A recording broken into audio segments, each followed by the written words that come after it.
So let's talk about why real estate over other investments. And starting with just the basic fundamental historical data that real estate appreciates or goes up with inflation.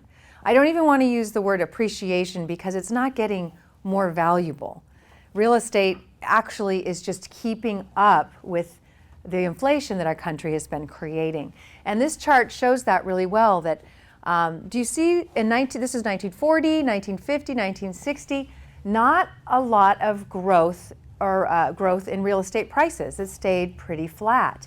And then all of a sudden in 1970, it starts to go up, and then it goes up like crazy.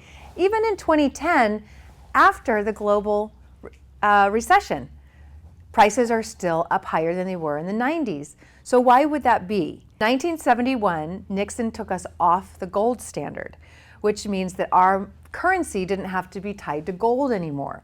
It's the amount of gold reserves that the U.S. had, because we clearly didn't have enough reserves for all the money that the politicians wanted to use and spend. And since politicians don't like asking for taxes, it's not a popular thing, one way to get money is by printing money. And if you don't have to have it tied to anything like gold, gold used to represent, or paper used to represent how much gold you have, and that's why inflation stayed pretty much in check.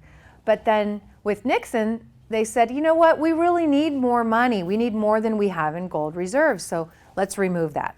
And that's why our government now can just print money when they need more money.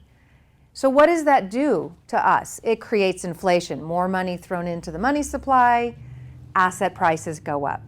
Housing is an asset, so the prices go up. So it's just simply moving along with inflation.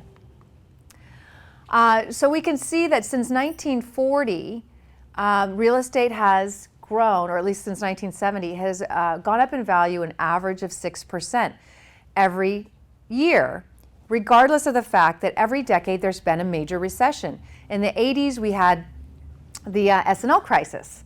And boy, housing took a huge hit. We also had an oil crisis in the 80s. Remember that? We had a lot of the same things that we're dealing with. We had a Middle East crisis, just like today, and nobody thought the housing market was going to improve after that, and it did.